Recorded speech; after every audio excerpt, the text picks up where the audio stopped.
Penn State casually rolls Nevada like it's just another day in the office. They beat the Wolfpack 46-11. And it was 46-3 at one point late in the game. They won big with a shaky performance, and that is impressive for a variety of reasons. It's impressive because you're not going to play your A game all the time.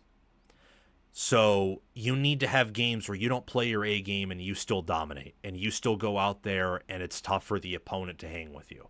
I know it's Nevada, I know, but you got to start somewhere. It's also better to have some of your off and mediocre games here than against Indiana, Iowa, Ohio State, Oregon, Michigan State, even Rutgers. Before we resume this segment, please take a few seconds of your time to make sure you have liked the video, subscribe to the channel, hit the notification bell for the channel and for any team podcasts and playlists linked in the description, and also comment your thoughts down below in the comment section and join my Discord server via the description.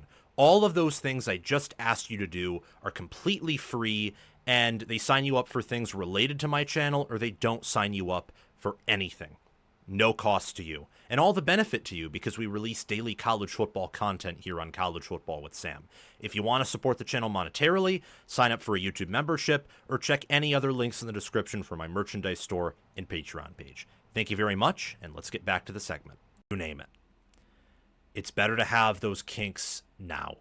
Aller had a 39.3 QBR. That's probably going to be one of the worst QBRs he has all year.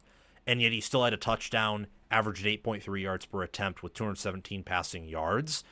And he was able to get the ball to Kyron Hudson for an amazing throw that looked NFL-esque. He didn't make really many mistakes in this game, if I'm being honest here. Had some NFL throws. Also had some decisions that were a little bit questionable. Looked a little bit too much like check down Charlie throughout this game. But I also think part of that is, again, they're playing a very basic playbook. Looked a lot like Oregon, where I think that you will see the real Penn State and the real Oregon in that whiteout game. They won big with a C game. Penn State did. Nevada did slow down the run. They did do that. But Penn State had excellent power success rate. I think were in the 60s, 70s, if not 80s, maybe even 90s in terms of power rushing success rate, where when it was, 2 yards, 3 yards to go, and they needed to pick up the first down, they did. That's very encouraging. They only ran for 3.8 yards per attempt, 4 touchdowns under 35 yards. And yet I was actually a little bit impressed with what I saw on the O-line. Needs to be better.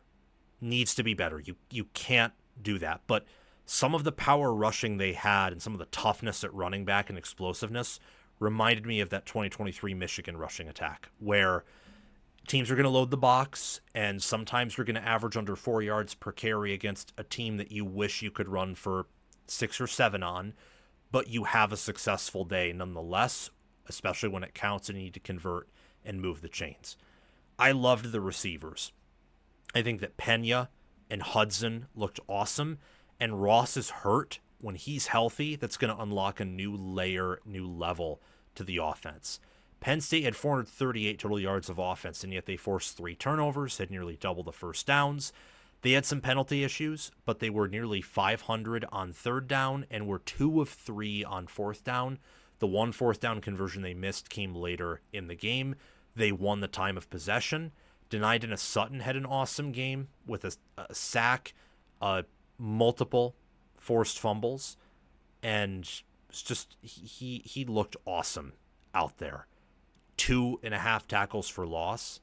Zane Durant had an interception, which was pretty funny to watch.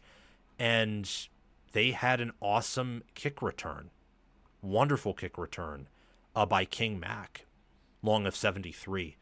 Penn State has a level of speed to them and athleticism at certain parts, but more outside, especially on offense, that I have not seen from them recently. This measures up with a lot of the research I did in the preseason, and also with what the Big Ten Bus Tour said, where they basically came out and said that, hey, this is one of the best, if not the best roster we've seen in our 19 years covering the Big Ten. That's a high compliment there. This is a wonderful team. And also, Jim Knowles. Jim Knowles is here.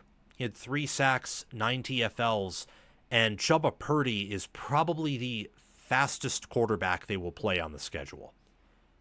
The fastest. I mean, he has wheels, man. And they held him to a pick. He had 55 rushing yards and 14 carries, but only averaged 3.9 yards per attempt because they were able to get him in the backfield. They were able to sack him at times. Other times he was able to escape. But I think it's very good that Penn State, bless me there, I think it's very good they faced Purdy because they will not play a quarterback with that speed and athleticism for the rest of the year. They will play quarterbacks who throw the football better for sure, and better O-lines, better teams overall, obviously. Nevada's one of their worst opponents. But that type of quarterback for athleticism, it's very good that they were able to rotate guys and get reps against him because now they know how to defend a mobile QB. And in the Big Ten especially, you don't face a lot of those. So I think that was a good test for Penn State. And again, they won big with a C game. Now, I do want to see more out of them. I do want to see them play a cleaner game and improve and look better than they did Saturday. But when you win big playing like that, and you have the staff Penn State does and some of the players and athletes they do, that typically bodes well down the stretch. Thank you for watching College Football with Sam. Make sure that you've liked the video, subscribe to the channel, hit the notification bell for the channel and team playlists and podcasts in the description, join the free Discord server where we talk college football 24/7, and have commented your thoughts down below. Check out the description for any ways you can support the channel monetarily. Everything else I've asked you to do is completely free, and your support means the world to me. We're trying to become the next big thing on college football YouTube. 6-figure subscribers, maybe 1 million one day. I think we can do that. And also check out any videos or playlists, anything in these columns right here, where there will be videos and playlists. Yeah, you get the point. Have a fantastic day, and I will see you in the next one.